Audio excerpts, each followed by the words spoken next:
The greatest dilemma of ethics is not knowing what is right, but choosing to do it.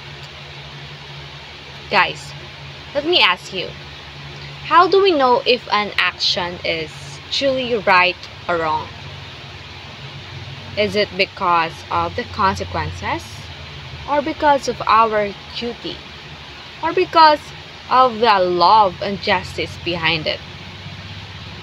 So today, we explore Garner and Rosen's Better Moral Framework, a combination of theological and deontological ethics that helps us judge actions more completely.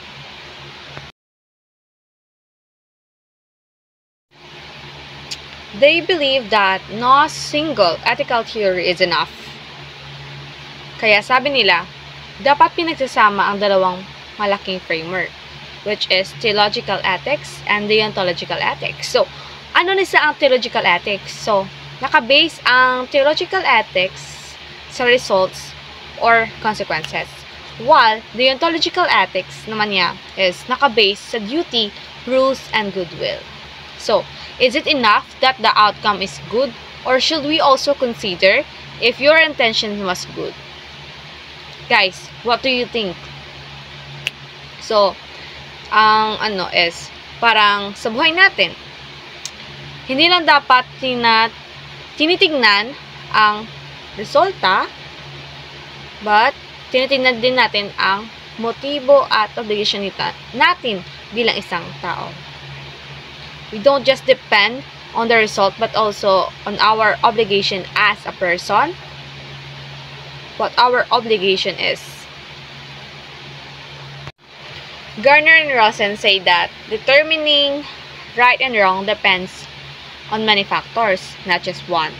So we have consequences para sa sarili at para sa iba, duty and goodwill, situation or conditions. So the question is, kung gumawa ka ng mabuti pero masama ang epekto, tama ba yun?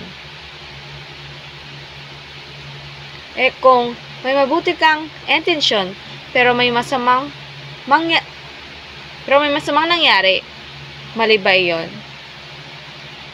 Guys, how do we balance this? So, sabi nila, ang tama o mali, hindi simple. Kasi, maraming dapat isalang-alang resulta, intensyon, at sitwasyon.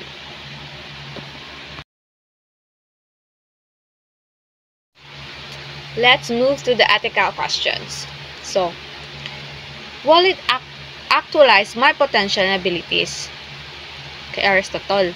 So, ang answer that is, a good action helps you grow as a good person. Nakakatulong ba ito para maging mas mabuting tao? Ako? Something like that. So, yan naman ni St. Thomas. Is the action accordance with natural law? The answer is this action aligned with what is naturally good for humans? Nakatao ba ito? Alinsulod ba ito sa tama at likas na kabutihan? Utilitarianism. What are the consequences of doing the act? Simple answer. Does it bring more good than harm? Mas makabuti ba ito kaysa sa makakasama? Egoistic or altruistic? Question is, will it benefit myself or others? Is the action selfish or selfless? Para lang ba ito sa sarili ko o para sa kapakanan ng iba? That's the question. Deontology. Is it my duty or obligation? The answer is, right actions come from a sense of duty. Ginawa ko ba ito dahil obligasyon ko itong gawin bilang tao? Rule or act duty? The answer is, do I follow the rule because it is right? That's the rule. Act. Do I do the good act because it is right now? The answer is, susundin ko ba ang patakaran o gagawa ako ng mabuti batay sa sitwasyon ngayon? Let's go to situation ethics. Do what love and responsibility demand in the moment. Ano pinakamabuting gawin dito at ngayon? Love ethics. Love me asks for sacrifice or going beyond comfort. Minsan, ang pagmamahal ay nangangailangan ng sakripisyo para sa iba. Do you believe in that? Because I do. Next is, lastly, justice or common good. Simple answer. Does my action promote fairness and benefit the community? Makatulungan ba ito? At nakatulong ba ito sa kabutihan ng lahat? So guys, after considering all these factors, consequences, duty, love, and justice, how do you now decide what is truly right? That's the end of my topic, and the next reporter will further explain the deeper explanation of our topic or our report. Thank you. Bright morning, everyone.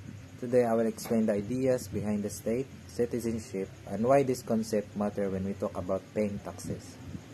First, let's talk about a state. A state is a community of people living in definite territory, with a government they follow and with full independence from other countries. And there are full elements of a state. These are people, territory, government, and sovereignty. Next, let's talk about a citizen. A citizen is someone who belongs to a political community. A citizen gives loyalty to the state, and in return, the state provides protection and rights. Citizenship means being a member of a democratic society and enjoying both civil and political rights. Citizenship as an idea actually started in the Western world. One early belief came from the Cynics. Cynics is a group of ancient Greek philosophers who saw themselves as citizens of the world because they rejected material things and social expectations. And there are also two main models of citizenship. First is political or classical theory. This explains how people create a government so they can live peacefully with rules. Next is sociological theory. It explains how people naturally form societies, build in the identities, and relate to one another. All these ideas help us understand that being a citizen comes with responsibilities, including paying taxes, because taxes supports the government and the community we belong to. That's all. Thank you. Good day everyone, my name is Rizel Amor de la Cruz, and now I will tackle about the historical views of the citizens according to Roberto Alejandro. First, a citizen as a legal construction aims at order. A citizen is defined mainly by law. The role is to follow rules to keep society organized and stable, focus order and structure. Example, obeying traffic laws to keep the road safe. Second is citizen as a productive member who obeys the law. A citizen must be responsible, disciplined, and law-abiding. Good citizens help society by being productive, working contributing positively. Focus duty, responsibility, moral discipline. Example, paying taxes and working. Third, as an active participant in community, citizenship means being involved, not passive. A good citizens participate in community decisions, debates, and public affairs. Focus active engagement and involvement. Example, joining community meetings or voting regularly. Then, divided self between isolations. Citizens often feel for wanting individual freedom but needing community cooperations. Citizenship requires balancing personal independence with common good. Example, you want to do things your own way but you still follow rules for the sake of others. Lastly, citizens divided between freedom. Citizens experience conflict between wanting freedom but facing social or economic oppositions like inequality. Citizens Shift includes understanding how systems affect people's lives. Examples: workers wanting fair wages but limited by capitalist systems. Good day everyone, I am Jennifer Ballares and today I will be discussing the concept of taxation. Concept of taxation is to enable the government to collect taxes which it can be used to provide its citizens with various services. So some of these services included building roads, hospitals, schools, and paying salaries of civil servants. According to the Philippine Constitution, Article 4, Section 5 and 3, the citizen must contribute to the development and welfare of the state. Citizens benefit first from national growth and stability. To contribute to the development and welfare of the state, the development and welfare of the state should be concern of every citizen. The citizens can contribute to the development and welfare of the state in many ways, by paying taxes willingly and promptly, by cooperating in its activities and projects, such as the preservation of peace and order, conservation of natural resources, and promotion of social justice, by suggesting or supporting measures beneficial to the people as whole.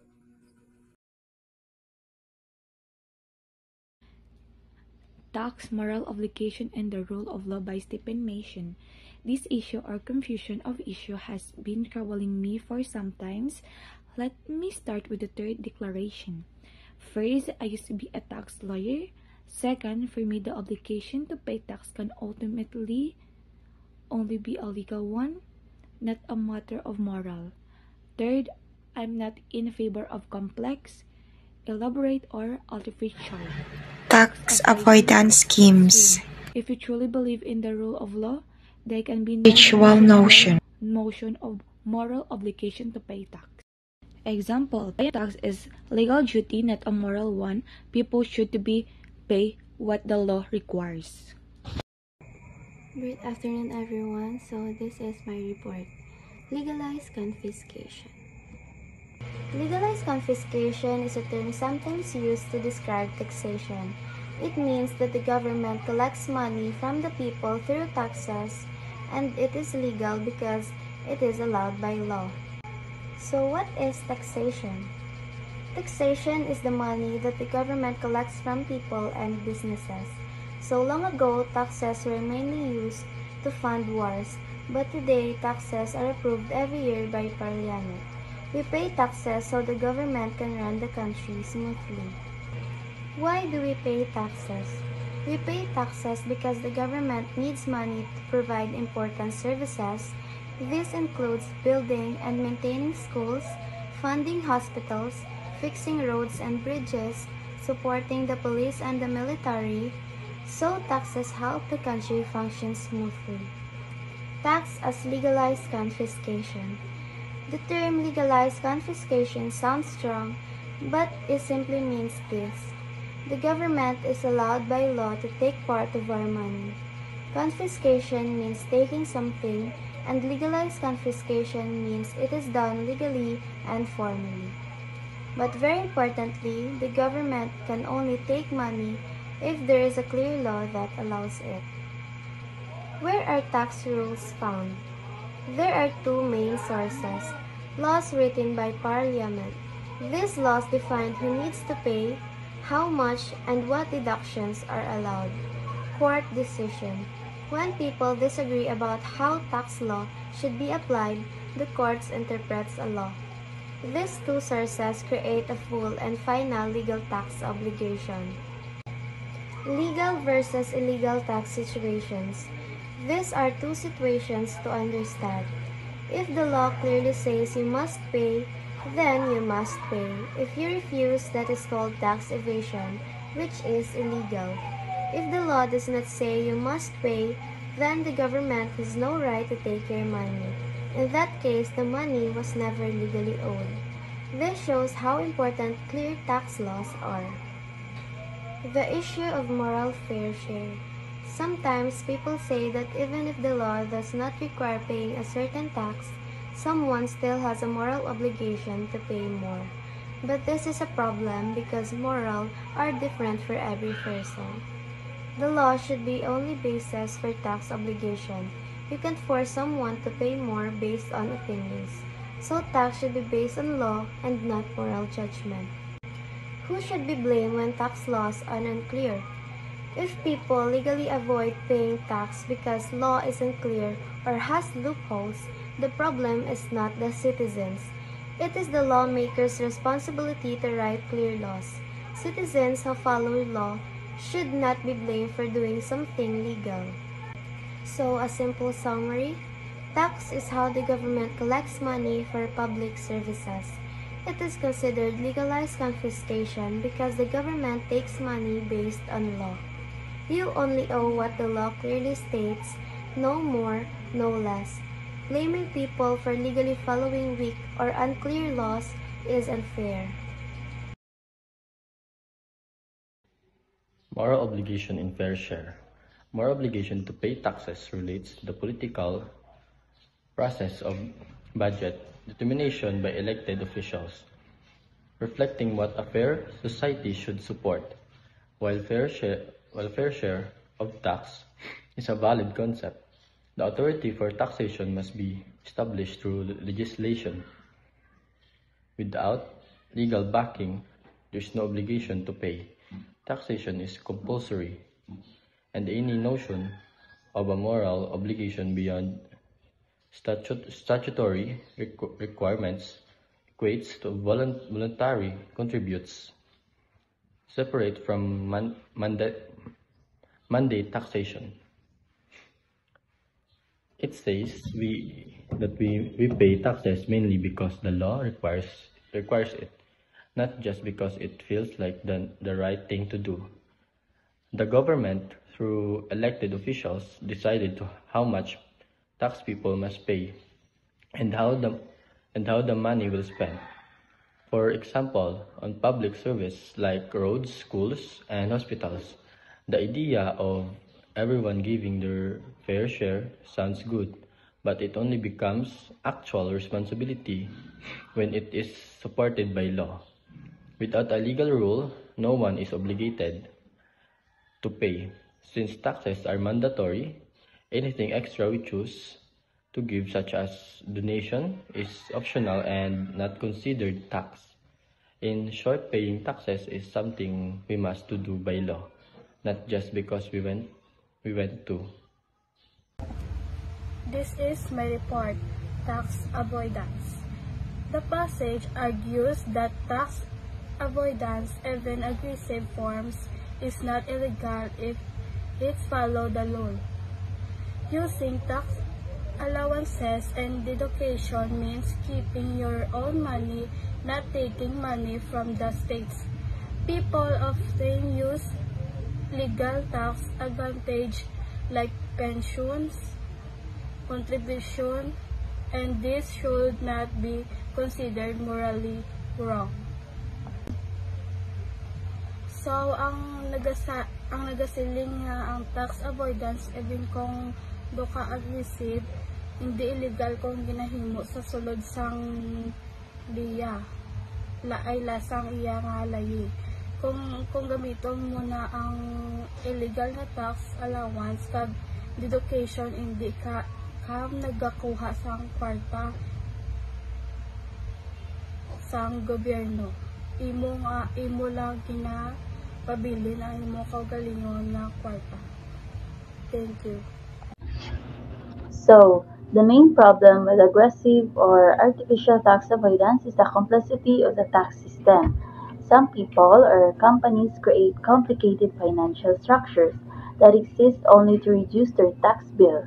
These structures don't serve any real personal or business purpose, they just help avoid the tax. So for example, when someone pays into a pension, they get the tax relief. But this is not artificial because, number one, the law intends for people to have this tax relief. Number two, the person gets a real benefit or income in retirement. Number three, they're not rearranging their finances in a strange or unnatural way just to avoid the tax. However, because the tax system is very complicated and because people often feel taxes are too high or that government spending is wasteful, there will always be an incentive to find ways around the system. Complex laws lead to loopholes. Loopholes lead to new avoidance schemes. This, in turn, keeps the tax avoidance industry alive. Mixing up with what the government spends taxes or what its legal right to collect the taxes, treating the idea of a fair share as if it were a strict legal duty, confusing tax avoidance or legal with tax evasions that is illegal, expecting morally to fair, unclear, or poorly written laws. In short, if we want a less tax avoidance, fix the tax law, not the taxpayer.